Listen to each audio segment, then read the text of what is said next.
ആദ്യം തന്നെ അമ്മ മാതാവിനും തിരുകുമാരനും നന്ദി പറഞ്ഞുകൊണ്ട് ഞാൻ എൻ്റെ അനുഭവത്തിലേക്ക് കിടക്കുകയാണ്. എൻ്റെ പേര് ഷീബ അശോകൻ. ഞാൻ കരുനാഗപ്പള്ളിയിൽ നിന്നും വരുന്നു. ആദ്യം ഞാൻ എൻ്റെ രോഗസൗഖ്യത്തെക്കുറിച്ചാണ് ഞാൻ പറയുന്നത്. 2 വർഷം കൊണ്ട് എൻ്റെ വയറിന് ഒരു ചെറിയൊരു വലിപ്പം പോലെ തോന്നിയിട്ടുണ്ടായിരുന്നു. അത് എൻ്റെ ഫ്രണ്ട്സും മറ്റുള്ളവരും ഒക്കെ എന്നെ കളിയാക്കി തുടങ്ങിയായിരുന്നു. എനിക്ക് 6 മാസമാണോ 7 മാസമാണോ എന്നൊക്കെ പറഞ്ഞ് എല്ലാവരും എന്നെ കളിയാക്കുമായിരുന്നു. ആദ്യമൊക്കെ ഞാനതൊരു തമാശ രീതിയിലായിരുന്നു എടുത്തുകൊണ്ടിരുന്നത്. പിന്നെ അത് കഴിഞ്ഞിട്ട് എനിക്ക് എല്ലാവരും ഇങ്ങനെ സ്ഥിരമായിട്ട് എല്ലാവരും എന്നെ കളിയാക്കി തുടങ്ങിയപ്പോൾ എനിക്കും വിഷമം തോന്നി.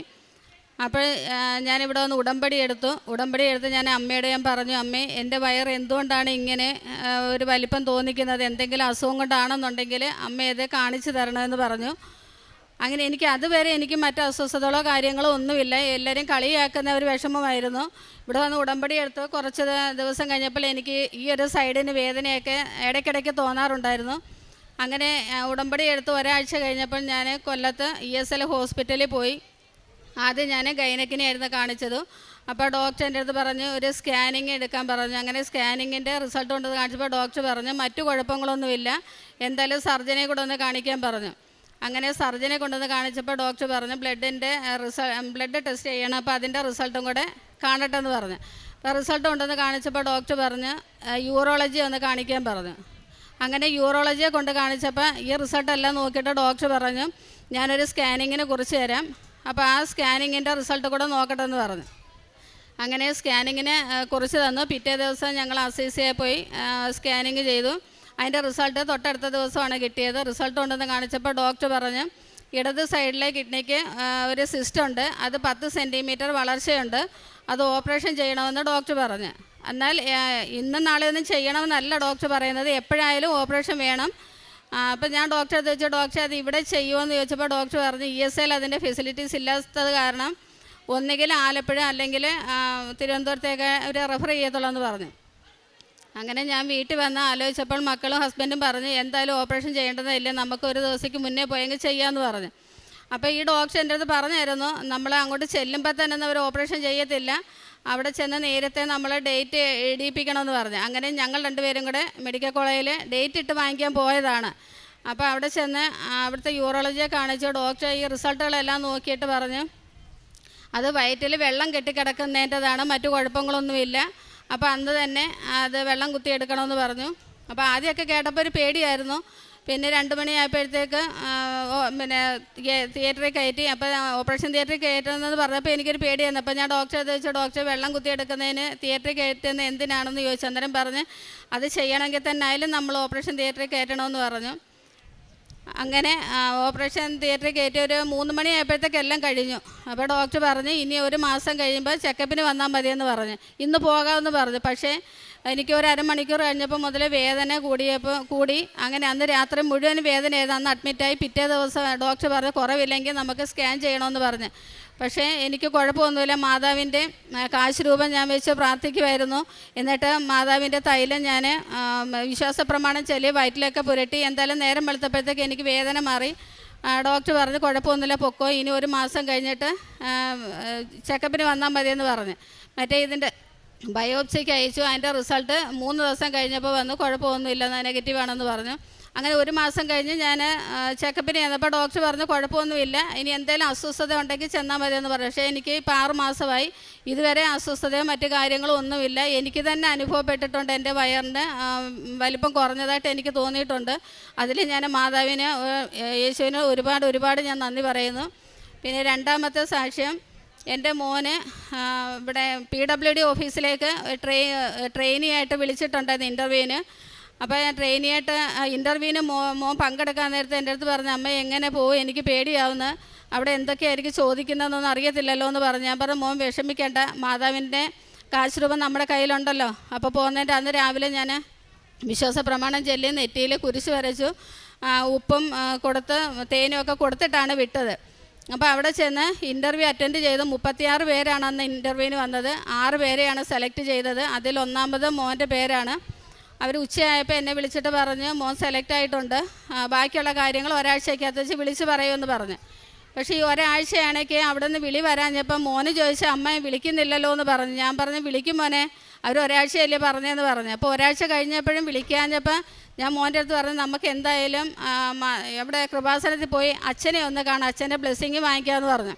അങ്ങനെ ഞങ്ങൾ രണ്ടുപേരും കൂടെ രാവിലെ ഇവിടെ അച്ഛനെ കാണാൻ വന്നു. വെളുപ്പിനെ ഞങ്ങളിവിടെ വന്ന് ടോക്കൺ എടുക്കണമല്ലോ. അപ്പോൾ ഞങ്ങൾ 8:45 വരെ ഇവിടെ നിന്ന് ടോക്കൺ എടുക്കാനായിട്ട് ഫ്രണ്ട് വന്നപ്പം ബ്രദർ പറഞ്ഞു ഇതിപ്പോൾ നമ്മൾ ഉടമ്പടി എടുത്തതല്ലേ ഉള്ളൂ, ഒരു പ്രാവശ്യമെങ്കിലും പുതുക്കാത്തവർക്ക് അച്ഛനെ കാണാൻ പറ്റില്ല. കാരണം ഞാൻ ഡിസംബറിലാണ് ഉടമ്പടി എടുത്തത്, ഫെബ്രുവരിയിലാണ് ഞാൻ അച്ഛനെ കാണാൻ വരുന്നത്. അപ്പോൾ അത് കാരണം നമുക്ക് അച്ഛനെ കാണാൻ പറ്റത്തില്ലെന്ന് പറഞ്ഞ്. അപ്പം മോനും അങ്ങ് വിഷമമായിപ്പോയി. അപ്പോൾ എൻ്റെ ഫ്രണ്ട് കൂടെ ഉണ്ടായിരുന്നു. അപ്പോൾ അവളും എന്നോട് പറഞ്ഞു ഇനി വിഷമിക്കേണ്ട, മാതാവിൻ്റെ ചെന്ന് നീ പറ, വിഷമങ്ങൾ പറയാമെന്ന് പറഞ്ഞു. അങ്ങനെ ഞാനും മോനും കൂടെ ഇവിടെ വന്ന് അമ്മയുടെ ഞങ്ങളുടെ വിഷമങ്ങൾ പറഞ്ഞിട്ടു ഞാൻ അവിടെ കൗണ്ടറിൽ ചെന്നിട്ട് തിരി വാങ്ങിക്കാനായിട്ട് ക്യൂ നിൽക്കുമായിരുന്നു. അപ്പോൾ ക്യൂ നിന്നപ്പം പോസ്റ്റ്മാൻ വിളിച്ചിട്ട് പറഞ്ഞ് ചേച്ചി മോൻ്റെ അപ്പോയിൻമെൻറ്റ് ലെറ്റർ വന്നിട്ടുണ്ടെന്ന് പറഞ്ഞു. അങ്ങനെ ഞാനും മോനും കൂടെ തിരിച്ച് വിഷമവുമുണ്ട് സങ്കടവുമുണ്ട്. അങ്ങനെ ഞാനും മോനും കൂടെ ഇവിടെ വന്ന് മാതാവിനോട് നന്ദി പറഞ്ഞിട്ട് അപ്പോൾ പിറ്റേ ദിവസം 1-ാം തീയതി അവനെ ജോയിൻ ചെയ്യേണ്ടതാണ്. 12:45 പോസ്റ്റ്മാനോട് വിളിച്ച് പറയുന്നത്. അപ്പോൾ ഞങ്ങൾ പെട്ടെന്ന് എല്ലാവരെയും വിളിച്ച് പറഞ്ഞു. അന്നേരം അവർ പറഞ്ഞു വിഷമിക്കേണ്ട, നമ്മുടെ തൊട്ടടുത്തുള്ളൊരു പോസ്റ്റ്മാനായിരുന്നു. അപ്പോൾ വൈകിട്ട് അങ്ങ് ചെന്നാൽ മതി ചേച്ചി, ഞാൻ വീട്ടിൽ കൊണ്ട് തരാമെന്ന് പറഞ്ഞു. അങ്ങനെ ആ പയ്യനെ വൈകിട്ട് വീട്ടിൽ കൊണ്ട് തന്നു, വാങ്ങിച്ചു. മോൻ പിറ്റേ ദിവസം തന്നെ പോയി ജോയിൻ ചെയ്തു. ഇപ്പോൾ കുഴപ്പമില്ലാതെ പോകുന്നുണ്ട്. മാതാവിന് ഒരുപാട് നന്ദിയുണ്ട്. മൂന്നാമതെന്ന് വെച്ചാൽ എൻ്റെ അണ്ണന് കോവിഡിന് മുന്നേ ഗൾഫിൽ പോയിട്ട് വന്നതാണ്, പിന്നെ പോകാൻ സാധിച്ചില്ല. അപ്പോൾ ഇനി പോകാൻ പറ്റില്ലെന്ന് ആൾ വിചാരിച്ചതാണ്. ഇപ്പം ഓണത്തിന് മുന്നേ ഞങ്ങളുടെ ഒരു ഫ്രണ്ട് വഴിയാണ് ഇതുപോലെ അവിടെ ചാൻസ് ഉണ്ട് വരുന്നുണ്ടോ എന്ന് വിളിച്ച് ചോദിച്ചു. അപ്പോൾ അണ്ണൻ്റെ അടുത്ത് ചോദിച്ചപ്പോൾ അണ്ണൻ പറ എന്തായാലും നമുക്കൊന്ന് പോയിട്ട് വരാമെന്ന് വിചാരിച്ച്, ഞങ്ങൾക്ക് കുറച്ച് ബാധ്യതകളും കാര്യങ്ങളൊക്കെ ഉണ്ട്. അപ്പോൾ അണ്ണൻ പറ എന്തായാലും നമുക്കൊന്ന് പോയിട്ട് വരാമെന്ന് പറഞ്ഞു. അത് ഒരിക്കലും പോകില്ല എന്ന് ഇനി നടക്കത്തില്ലെന്ന് വിചാരിച്ച കാര്യമാണ്. മാതാവ് ഞങ്ങൾക്കത് സാധിച്ചു തന്നത്. അതിന് മാതാവിന് ഒരുപാട് നന്ദി പറയുന്നു. ഇപ്പോൾ 2 മാസമായി ആൾ പോയിട്ട്. പിന്നെ എൻ്റെ സഹോദരന് അമ്മയോടും അച്ഛനോടും പിണങ്ങി 8 വർഷമായി ഭാര്യ വീട്ടിൽ താമസമായിട്ട്. അപ്പം ഞാനത് ഉടമ്പടിയിൽ വെച്ച കാര്യമാണ്. മാതാവേ അവൻ ഒരു പ്രാവശ്യമെങ്കിലും എൻ്റെ വീട്ടിലൊന്ന് വരണേ, അമ്മയുടെ അടുത്തൊന്ന് വരണേ എന്ന് ഞാൻ ഒത്തിരി ആഗ്രഹിച്ചിട്ടുണ്ട്. പലതവണ ഞാൻ അവനെ വിളിക്കുമ്പോഴെല്ലാം അവൻ പറയും ഞാൻ വരത്തില്ലെന്നായിരുന്നു പറഞ്ഞത്. ഇവിടെ ഉടമ്പടി വെച്ച് 3-ാമത്തെ നിയോഗം വരുന്നത്. അപ്പോൾ ഇപ്പം അമ്മയ്ക്ക് ഒരു 4-5 മാസത്തിന് മുന്നേ ഒരു വയ്യായ്ക ഉണ്ടായി. അങ്ങനെ അവന് ഹോസ്പിറ്റലിൽ വന്നു, അമ്മയെ കണ്ടു. ഇപ്പോൾ ഓണത്തിന് വീട്ടിൽ വന്ന് ഇപ്പോൾ 2-3 തവണ അവന് ഫാമിലിയായിട്ട് വീട്ടിൽ വന്നിട്ടുണ്ട്. അതിൽ ഒരുപാട് അമ്മയ്ക്ക് നന്ദിയുണ്ട്. ഞങ്ങൾ പിന്നെന്ന് വെച്ചാൽ ഞാൻ എല്ലാ ദിവസവും ഞാൻ വെളുപ്പിനത്തെ പ്രാർത്ഥന കഴിയുമ്പോൾ ജപമാല ചൊല്ലിയിട്ട് ഞാൻ യേശുവിനോട് പറയും യേശുവേ മാതാവേ എനിക്ക് ഒത്തിരി ബാധ്യതകളുണ്ട്, എൻ്റെ ബാധ്യതകൾക്കെല്ലാം ഒരു പരിഹാരം കാണിച്ചു തരണേ. യേശുവിന് ഈ ഭൂമിയിൽ അസാധ്യമായിട്ടൊന്നുമില്ല എന്ന് ഞാൻ എല്ലാ ദിവസവും ഞാൻ വെളുപ്പിനെയും വൈകിട്ടും എനിക്ക് കിട്ടുന്ന സമയങ്ങളെല്ലാം ഞാൻ ആ ഒരു വചനം എപ്പോഴും എൻ്റെ മനസ്സിൽ ഉരുവിട്ടുകൊണ്ട് ഞാൻ നടക്കും. ഞാൻ എവിടെ പോയാലും എവിടെ ഇരുന്നാലും എൻ്റെ മനസ്സിൽ എപ്പോഴും ആ ഒരു ചിന്ത മാത്രമേ ഉണ്ടാകത്തുള്ളൂ. ഞാനിപ്പോൾ ഈ കഴിഞ്ഞ ഉടമ്പടി എടുത്തപ്പോൾ ഞാൻ മാതാവിനോട് പറഞ്ഞു മാതാവേ നമ്മൾ ഉടമ്പടിയിലിരിക്കുമ്പോൾ എല്ലാ ബുധനാഴ്ചയും അല്ലെങ്കിൽ വെള്ളിയാഴ്ച ഒരു ദിവസത്തെ ഉപവാസം എടുക്കും. അപ്പോൾ ആദ്യത്തെ ഉടമ്പടി എടുത്ത സമയത്ത് ഞാൻ ഉപവാസം എടുത്തെങ്കിലും എനിക്കത് അത്ര ഇതങ്ങോട്ട് ഇതായിട്ട് തോന്നിയില്ലായിരുന്നു. അപ്പോൾ പിന്നീട് ഞാൻ ഉടമ്പടി പുതുക്കിയപ്പോൾ എൻ്റെ മനസ്സിൽ അടുത്ത പ്രാവശ്യത്തെ ഉടമ്പടി എടുക്കുമ്പോൾ ഞാൻ ആ 90 ദിവസം ഞാൻ ഒരു നേരത്തെ ഉപവാസത്തോടു കൂടി തന്നെ ഞാൻ എടുക്കണം, എനിക്കതിന് മാതാവ് എനിക്ക് കൃപ തരണേന്ന് ഞാൻ പ്രാർത്ഥിക്കുമായിരുന്നു. കാരണം ഞാൻ ഈ ഒരു ദിവസത്തെ ഞാൻ ഉപവാസം എടുത്താൽ പോലും എനിക്ക് മൈഗ്രെയിൻ ഉള്ളത് കാരണം ഞാൻ ഒരു പാരസെറ്റമോളെങ്കിലും കഴിച്ചിട്ടായിരിക്കും ഞാൻ വെളുപ്പിനെ ഒരു കട്ടൻ കാപ്പി കുടിച്ചിട്ടാണ് ഞാൻ ഉപവാസം എടുക്കുന്നത്, പിന്നെ ഞാൻ കഴിക്കത്തില്ല. അപ്പം എല്ലാവരും എന്നോട് ചോദിക്കും നിനക്ക് എപ്പോഴും തലവേദന വരുന്ന ആൾ നീ എങ്ങനെ ഒരു നേരത്തെ ഉപവാസത്തോടു കൂടി 90 ദിവസം എടുക്കും? അപ്പം ഞാൻ പറഞ്ഞു മാതാവ് അതിനൊരു കൃപ നമുക്ക് തരുമെന്ന് പറഞ്ഞു. അങ്ങനെ ആ 90 ദിവസവും ഒരു ദിവസം പോലും മുടങ്ങാതെ എനിക്ക് ഒരു നേരത്തെ ഉപവാസത്തോടു കൂടി എടുക്കാൻ മാതാവ് എനിക്കതിന് കൃപ തന്നു. അതിനൊരുപാട് നന്ദി. പിന്നെ കാരുണ്യ പ്രവർത്തികൾ ഞങ്ങൾ കൃപാസനത്തിൻ്റെ ഒരു ഗ്രൂപ്പുണ്ട്. ഞങ്ങൾ 10-40 പേരുള്ള ഒരു ഗ്രൂപ്പാണ്. ഞങ്ങളെല്ലാവരും കൂടി ചേർന്ന് ഒരു നേരത്തെ ആഹാരം ഗവൺമെൻറ് ഹോസ്പിറ്റലിൽ ഞങ്ങൾ കൊടുക്കുന്നുണ്ട്. പിന്നെ പത്രം ഞങ്ങൾ ഗവൺമെൻറ് ഹോസ്പിറ്റലിൽ തന്നെയാണ് കൊടുക്കുന്നത്. പിന്നെ ഞങ്ങൾ ഗ്രൂപ്പിലെ അംഗങ്ങളെല്ലാവരും കൂടി പാവപ്പെട്ട അർഹതപ്പെട്ട ഏതെങ്കിലും ഒരു രോഗികൾക്ക് ഞങ്ങളെ കൊണ്ടൊക്കുന്ന ഞങ്ങളൊരു ധനസഹായം ഈ മാസം വരെ ഞങ്ങൾ കൊടുത്തുകൊണ്ടിരിക്കുകയാണ്. എല്ലാത്തിനും മാതാവിനോട് ഈശോയ്ക്ക് നന്ദി പറയുന്നു. യോഹന്നാൻ്റെ വിശുദ്ധ സുവിശേഷം 14-ാം അധ്യായം 13-ാം തിരുവചനം അരുളി ചെയ്യുന്നു, നിങ്ങൾ എൻ്റെ നാമത്തിൽ ആവശ്യപ്പെടുന്നത് എന്തും പിതാവ് പുത്രനിൽ മഹത്വപ്പെടുവാൻ വേണ്ടി ഞാൻ പ്രവർത്തിക്കും. എൻ്റെ നാമത്തിൽ നിങ്ങൾ എന്നോട് എന്ത് ചോദിച്ചാലും, എന്നോട് എന്തെങ്കിലും ചോദിച്ചാൽ ഞാനത് ചെയ്തു തരും. ഷീബ അശോകൻ തൻ്റെ രോഗസൗഖ്യത്തെക്കുറിച്ചും ആ രോഗം ഡയഗ്നോസ് ചെയ്യാൻ തന്നെ സാധിക്കുന്നില്ലായിരുന്നു. അതാണ് നമുക്ക് മനസ്സിലാകുന്നത് സാക്ഷ്യത്തിൽ നിന്ന്. പിന്നീട് അതെങ്ങനെ ഡയഗ്നോസ് ചെയ്തെന്നും അതിനുശേഷം തനിക്ക് ഉടമ്പടി നേർച്ച വസ്തുക്കളൊക്കെ ഉപയോഗിക്കുന്നു. പിന്നീട് തനിക്ക് അങ്ങനെയുള്ള അസ്വസ്ഥതകളൊന്നും ഇല്ലാത്ത ഒരു സാഹചര്യത്തിലാണ് താൻ ഉള്ളതെന്നും അതുപോലെ മറ്റ് ഓരോ കാര്യങ്ങൾ ഇവിടെ പറഞ്ഞു. തൻ്റെ മകൻ്റെ ജോലി കാര്യം, ഹസ്ബൻഡിൻ്റെ ജോലിയുടെ കാര്യം, കുടുംബത്തിലെ പ്രശ്നങ്ങൾ, സഹോദരനുമായിട്ടുള്ള പ്രശ്നങ്ങൾ, ഇങ്ങനെ ഓരോന്നോരോന്ന് ഈ മകൾ പറഞ്ഞു. എല്ലാറ്റിലും ഉപരിയായിട്ട് ഉടമ്പടി എടുത്തതിന് ശേഷം ഈശോയുമായിട്ട് ഒരു ബന്ധം സ്ഥാപിക്കുന്നു.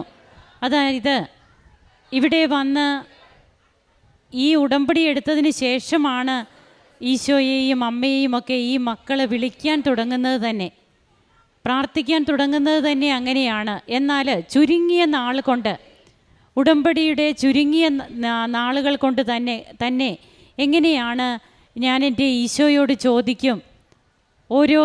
ഒരു സംസാര രീതി തന്നെ അവിടെ രൂപപ്പെടുകയാണ്. അതാണ് നമുക്ക് ഇഷ്ടമുള്ളവരോട് നാം സംസാരിക്കും, അവരോട് സംസാരിക്കുവാൻ നാം സമയമെടുക്കും. അത് ഏത് സമയമെന്നില്ല, അതിനു വേണ്ടിയിട്ട് നാം സമയം കണ്ടെത്തും. അപ്പോൾ ഇതൊക്കെ ഈ ഫ്രഷേഴ്സ് ആയിട്ടുള്ളവർക്കൊക്കെ എങ്ങനെയാണ് അവരൊക്കെ അതിനു വേണ്ടിയിട്ട് കൂടുതൽ അവർക്കതിന് സാധിക്കുന്നത്, പിന്നീട് എങ്ങനെയാണ് അവരുടെ ജീവിതത്തിൽ ദൈവം അവരെ തൊടുന്ന അനുഭവങ്ങൾ അവർക്കുണ്ടാകുന്നത്. തനിക്ക് സാധ്യമല്ലാതിരുന്ന പല കാര്യങ്ങളുമാണ് തൻ്റെ ജീവിതത്തിൽ നടന്നത്. ഉടമ്പടി എടുത്ത മക്കളെല്ലാവരും കൂടി ഇവർ തന്നെയാണ് അതിനൊക്കെ മുൻകൈ എടുക്കുക. അതായത് ഉടമ്പടി എടുത്ത അവിടെ തന്നെ ഒരു കൂട്ടായ്മ ഉണ്ടാക്കുന്നു. ഈ കരുനാഗപ്പള്ളി ഇവരുടെ പ്രദേശത്ത് ഒരു കൂട്ടായ്മ ഉണ്ടായിട്ട് വീണ്ടും അവർ തന്നെ അതെല്ലാം എങ്ങനെ കൈകാര്യം ചെയ്യണം, രോഗികളുടെ അടുത്ത് നമ്മൾ എങ്ങനെ പോകണം, എങ്ങനെയാണ് അവരെ പോയി സന്ദർശിക്കേണ്ടത്, പൊതിച്ചോറ് കൊടുക്കുന്നത്, ഇതൊക്കെ ഈ മക്കൾ തന്നെയാണ് ഡിസൈഡ് ചെയ്യുക. അവർ തന്നെയാണ് അതിനുള്ള എല്ലാ കാര്യങ്ങളും ചെയ്യുന്നത്. അപ്പോൾ ഇതൊക്കെ ചെയ്യുമ്പോഴാണ് തിരുവചനം പറയുക, നിങ്ങൾ എൻ്റെ നാമത്തിൽ ആവശ്യപ്പെടുന്നത് എന്തും പിതാവ് പുത്രനിൽ മഹത്വപ്പെടുവാൻ വേണ്ടി നിങ്ങൾക്ക് ചെയ്തു തരുമെന്ന്.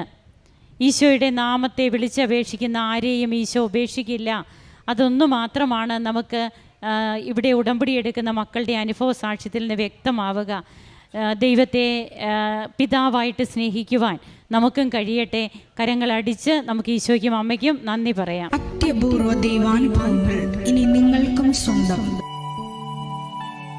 ഈ യൂട്യൂബ് ചാനൽ ഇതുവരെ സബ്സ്ക്രൈബ് ചെയ്തിട്ടില്ലെങ്കിൽ ഇപ്പോൾ തന്നെ സബ്സ്ക്രൈബ് ചെയ്യുക. ഈ വീഡിയോ ഇപ്പോൾ തന്നെ നിങ്ങളുടെ സുഹൃത്തുക്കൾക്ക് ഷെയർ ചെയ്തുകൊണ്ട് കർത്താവിൻ്റെ പ്രേക്ഷിതരാകുക.